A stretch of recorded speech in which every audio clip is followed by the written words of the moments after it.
बिस्मिल्लाहिर्रहमानिर्रहीम अस्सलाम वालेकुम एवरीवन। आज का वीडियो बहुत इंटरेस्टिंग होने वाला है। The most dangerous meeting of Muslim leaders in 1974। Mohammed bin Ishaq channel की तरफ से ये वीडियो है। उनके वीडियो पे हम रिएक्शन दे रहे हैं। भाई के वीडियो का लिंक डिस्क्रिप्शन में है, आप जाके जरूर चेक कीजिएगा उनका चैनल भी।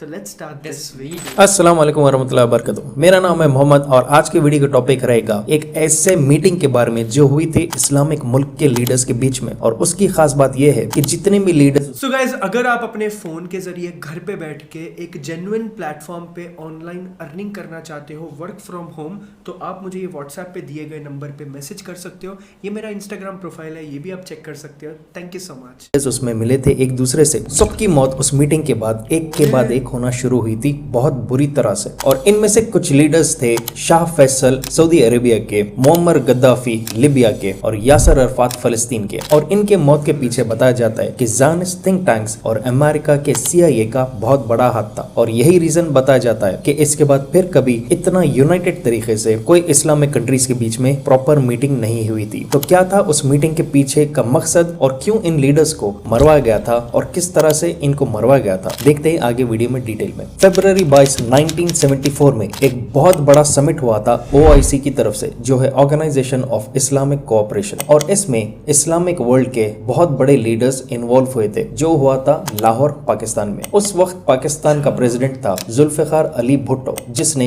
सारे मुस्लिम लीडर्स को गैदर किया था OIC की समिट में, ये कहते हुए कि अब वक्त आ गया इस्लामिक मुल्क एक होने का, यूनिटी मेंटेन करने का, ताकि इस्लाम के दुश्मन मुल्क जो होते हैं उनके खिलाफ ये ठहर सके। बताया जाता है कि उस वक्त इनको कुछ भी अंदाजा नहीं था कि आगे जाके इनके साथ कितना बुरा वक्त आने वाला है CIA और ज़ायनिस्ट थिंक टैंक के डेंजरस प्लानिंग की तरफ से। और इनमें से बहुत बड़े लीडर्स उस वक्त के मुस्लिम मुल्क के थे। अब देखते हैं कि ये मीटिंग होने के बाद कौन से बड़े लीडर्स की मौत हुई और कितने खतरनाक तरीके से इनको हटाया गया, ताकि आने वाले वक्त में दूसरे मुस्लिम लीडर्स ये देखकर डरें कि उनकी भी कुर्सी कभी भी पलटाई जा सकती है और उनको भी इसी तरह मौत के घाट उतारा जा सकता है। पहले जो शहीद हुए थे उनका नाम था शाह फैसल, जो है सऊदी अरेबिया के किंग। शाह फैसल काफी मशहूर थे उनके स्ट्रिक्ट रूल के लिए, और बताया जाता है कि अमेरिका के खिलाफ उन्होंने ओपनली स्टैंड लिया था उस वक्त। 1974 में OIC समिट में वो इन्वॉल्व थे। और एक ही साल बाद मार्च 25, 1975 में शाह फैसल एक डेलीगेशन को होस्ट कर रहे थे, जो आया था कुवैत से उनसे मिलने के लिए, जिसमें बताया जाता है कि शाह फैसल के सौतेले भाई, जिनका नाम था प्रिंस खालिद बिन मुसैद,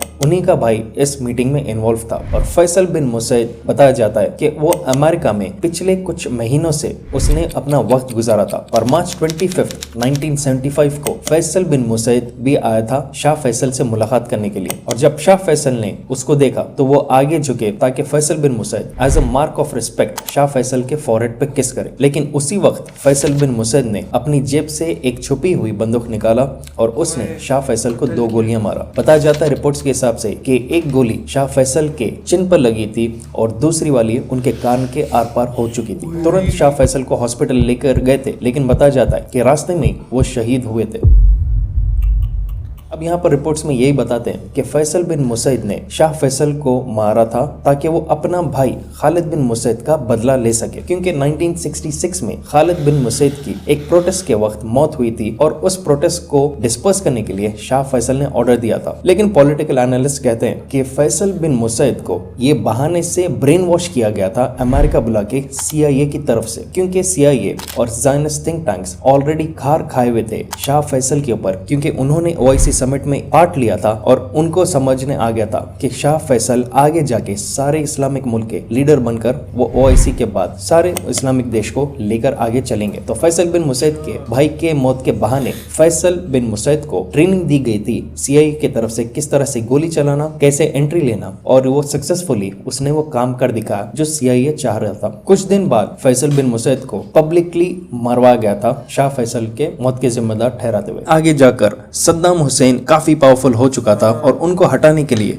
अमेरिका काफी परेशान था। मुझे खुद भी जानना था कि किस किस्म की पॉलिटिक्स अमेरिका ने खेला, जिसके बहाने इतनी आसानी से मिडिल ईस्ट मुस्लिम कंट्रीज में अपनी एंट्री ली, ईरान और इराक के दुश्मनी के बहाने। और इसको बहुत ही आसानी से मुझे समझने आया। इस जबरदस्त लीडर जिसने OIC 1974 में अटेंड किया था, वो था बांग्लादेश का फाउंडर शेख मुजीबुर रहमान। उनकी भी मौत कुछ महीने शाह फैसल के बाद हुई थी, जब शेख मुजीबुर रहमान के खुद की आर्मी ने उनकी हत्या की। बताया जाता है के मुजीबुर रहमान ने अप्लाई किया था ओआईसी की मेंबरशिप के लिए और 1974 में जब उन्होंने भी लाहौर को विजिट किया था समिट को अटेंड करने के लिए, तो उस वक्त से वो भी टारगेट में आ चुके थे। और वो विजिट करने के बाद बांग्लादेश और पाकिस्तान के बीच में जो इनिशियल टेंशन रहता था वो काफी दोस्ती में बदल चुका था और इसके बाद देखा जा सकता है कि पाकिस्तान और बांग्लादेश की काफी दोस्ती गहरी होना शुरू हो गई थी। शाह फैसल के शहीद होने के कुछ महीने बाद ही अगस्त 15, 1975 को शेख मुजीबुर रहमान के खुद के आर्मी के सोल्जर्स ने रिबेल किया और वो प्रेसिडेंशियल रेजिडेंस में एंटर किए, मारतोड़ किया और वहां पर शेख मुजीबुर रहमान की हत्या की गई थी और साथ ही साथ उनकी कंप्लीट फैमिली को भी मार दिया गया था। अभी जो फिलहाल बांग्लादेश की प्राइम मिनिस्टर है शेख हसीना, वो भी शेख मुजीबुर रहमान की ही रिश्तेदार है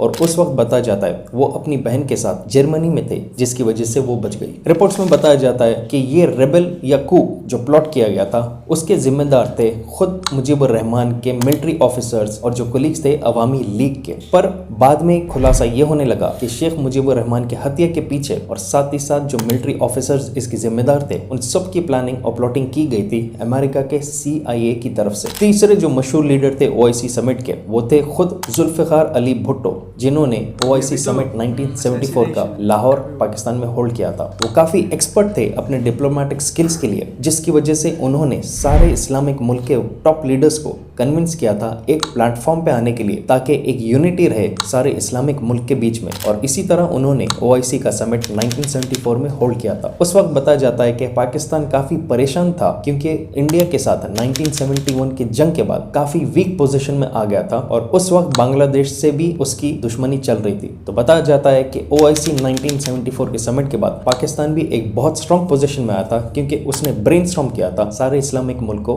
एक प्लेटफॉर्म में आने के लिए, यूनिटी के लिए। लेकिन ओआईसी के समिट होने के 3 साल के अंदर ही परेशानी का वक्त आ गया था जुल्फिकार अली भुट्टो के लिए, क्योंकि भुट्टो की पार्टी जिसका नाम था पाकिस्तान पीपल्स पार्टी, उन्होंने जनरल इलेक्शन बहुत जबरदस्त तरीके से जीता था। लेकिन उनके ऑपोजिशन वालों ने क्लेम किया था कि ये इलेक्शन में काफी धोखा हुआ है और ये चीटिंग करके जुल्फिकार अली भुट्टो ने पोजीशन हासिल किया और इसकी वजह से आर्मी का जनरल जियाउल हक ने एक कू रचाया था जुलाई 5, 1977 में। मतलब कि खुद की आर्मी का जो जनरल है, जो आज भी देखा जा सकता है कि पाकिस्तान में कंटिन्यूसली इसी तरह से होता है कि खुद के आर्मी के लोग वहां के प्रेसिडेंट या प्राइम मिनिस्टर के खिलाफ ठहर जाते हैं। तो इसी तरह जनरल जियाउल हक ने भी भुट्टो को पकड़वाया और उसके ऊपर भी एक हत्या का केस डाला, ये कहते हुए कि जुल्फिकार अली भुट्टो ने एक former PPP leader Mohammad Ali Kasuri की हत्या की थी। और काफी शौक पाकिस्तान के लोग हो गए थे जब चंद दिन में जुल्फिकार अली भुट्टो को मौत की सजा सुनवाई गई और बहुत तेजी से जुल्फिकार अली भुट्टो को हैंग कर दिया गया था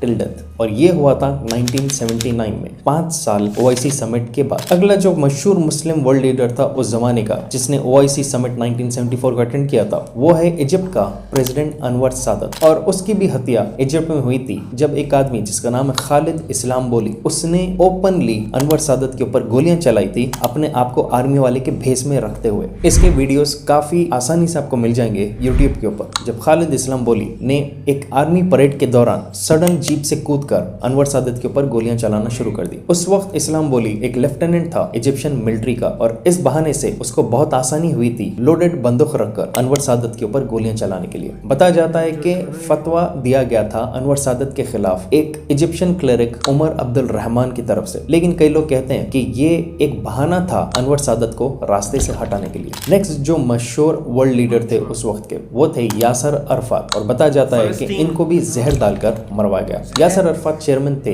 पैलेस्टीनियन लिबरेशन ऑर्गेनाइजेशन के PLO। और देखा जा सकता है कि इसराइल फलस्तीन के बीच जो सबसे मशहूर फलस्तीन के अगर कोई लीडर थे वो थे यासर अरफात। उन्होंने भी ओआईसी समिट लाहौर में ज्वाइन किया था 1974 में और उस वक्त से इसराइल फलस्तीन कॉन्फ्लिक्ट बहुत उरूज पे था। और बताया जाता है कि 2004 में फाइनली जब यासर अरफात की हालत रह गई थी, उस वक्त इसराइली इंटेलिजेंस एजेंसी ने उनके खून में जहर डाल दिया था। जब यासर अरफात को दूसरे देश को लेकर जाना पड़ा एक ऑपरेशन के लिए, उस वक्त बताया जाता है कि इसराइली इंटेलिजेंस एजेंसी मोसाद ने सीक्रेटली उनके बॉडी में जहर डाल दिया था। नेक्स्ट जो लीडर है वो काफी कंट्रोवर्शियल थे और उनका नाम था मुअम्मर गद्दाफी, जो है लीबिया के प्रेसिडेंट। बताया जाता है कि 1974 में मुअम्मर गद्दाफी भी काफी मशहूर थे उनके स्ट्रॉन्ग हेडेड थॉट्स के लिए। और शुरू से देखा जा सकता है कि मुअम्मर गद्दाफी स्टेटमेंट्स देते रहते हैं कि कैसा इस्लामिक मुल्क सब एक प्लेटफॉर्म पे आना चाहिए, सब यूनाइटेड होना चाहिए। और उनके वीडियोस भी काफी मशहूर है जहां पर वो इसराइल के खिलाफ कह रहे हैं और साथ ही साथ सऊदी अरब के प्रीवियस फॉर्मर किंग अब्दुल्ला के खिलाफ भी वो काफी ओपनली अपनी स्टेटमेंट्स दे रहे थे, ये कहते हुए कि सऊदी अरब के लीडर यूनाइटेड नहीं होने दे रहे हैं इस्लामिक मुल्कों को। और ये भी बताया जाता है कि ये भी एक रीजन है कि मुअम्मर गद्दाफी को बहुत आसानी से हटवाया गया था अक्टूबर 20, 2011 में, जब लीबिया के प्रेसिडेंट मुअम्मर गद्दाफी के खिलाफ रेबल्स उठे थे और उनको नेटो और अमेरिका ने पकड़वाया था और वहां पर कुछ चंद रेबल्स ने उनको गोली मारकर खत्म कर दिया। जिसके बाद देखा जा सकता है कि आज तक लीबिया की हालत बहुत बुरी है, सेम जिस तरह से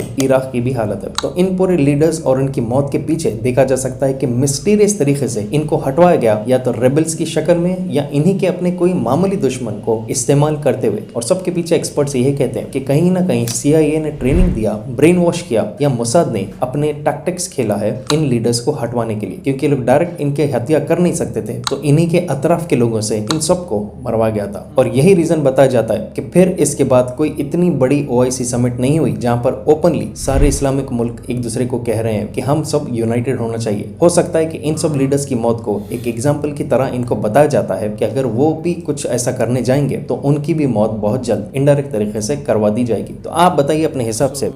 This was our reaction on the most dangerous meeting of Muslim leaders in 1974 and बहुत इंटरेस्टिंग वीडियो था। बहुत। अभी ये जो कॉन्स्पिरेसी जो ये बता रहे हैं भाई हमारे कि उनकी हत्या की गई, लाइक काफ़ी टाइम, लाइक ऐसा नहीं, अगर उन्होंने सोचा होता, मतलब ऐसा मुझे लगता है कि अगर बाई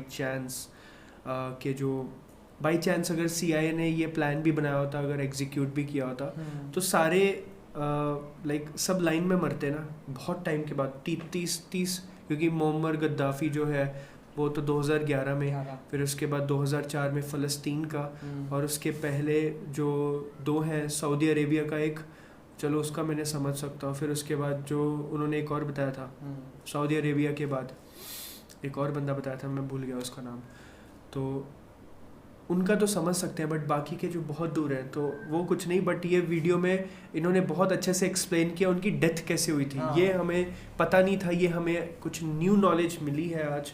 आपको अगर इसके बारे में पहले पता था तो ज़रूर बताइएगा, बिकॉज मुझे ये भी नहीं पता था कि इस्लामिक लीडर्स ऐसे मिले भी थे या फिर ऐसे कुछ बात हुई थी। और वो भुट्टो की जो बात उन्होंने बताई वो भी असैसिनेशन पता था, बट कैसे हुआ था वो भी आज पता चला। सो आई होप आपको वीडियो अच्छा लगा होगा, इसमें कुछ ना कुछ सीखने ज़रूर मिला होगा। तो मिलते हैं अगले वीडियो में, bye bye, take care, see you.